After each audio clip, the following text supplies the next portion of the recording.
My three words for the current system of education are unambitious, divided, and irrelevant. We've got a curriculum which is based on Victorian times, and it's just not fit for purpose, and it definitely doesn't prepare our young people to be the incredible citizens that we want them to be going forward.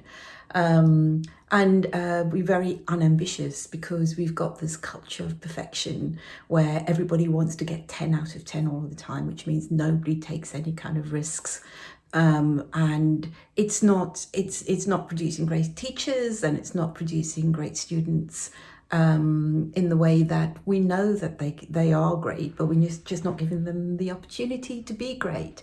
And one of the reasons why we've got this very dull, narrow curriculum is because it's the easiest way to measure success. So it's lazy accountability, and we've really moved into anything that can fit into a box becomes measured, and the education system is then wrapped around it. So it is really, really unambitious and boring. And of course that means that because we've got this great tick box culture, everyone can be ranked accordingly. So that's led us to having a system which is based on rank rather than us all taking responsibility for making sure that every school is a great school. What I'd like to see in our education system is something that is global, inclusive, and more trusting.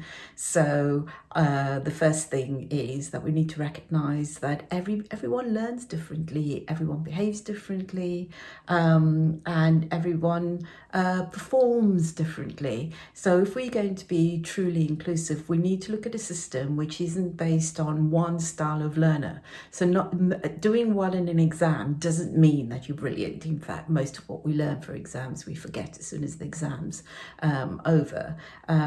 So we could look at a curriculum which is much more dynamic and inclusive, so that we can play to our strengths, and when we believe that we're successful, then we are successful, and that goes for the students and for our pupils as well.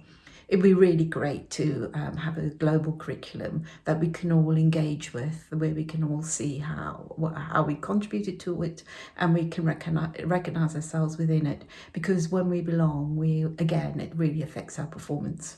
And most of the children aren't going to be staying in the area where they go to school, in the area they were born. They're going to be going out into the world. And the world has got a whole lot smaller because during lockdown we recognised that we can connect remotely, but travel's also outside of lockdown, travel has become easier and easier. So the majority of our pupils are going to be working globally, and if they're going to operate globally, then they need to understand the world in a much deeper way. If we want to prepare our children to be incredible global citizens, then we need a global curriculum. And the other thing that we need to do is to trust our students and to trust our teachers.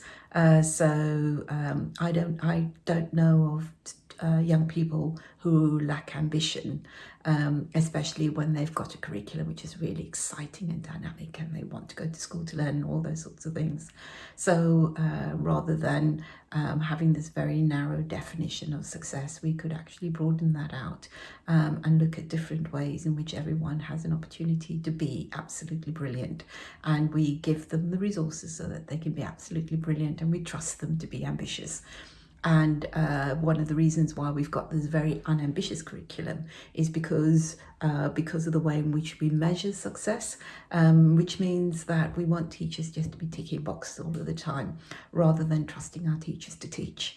And I don't know of a teacher who gets up every day to go and work as hard as they do, because our teachers do work incredibly hard.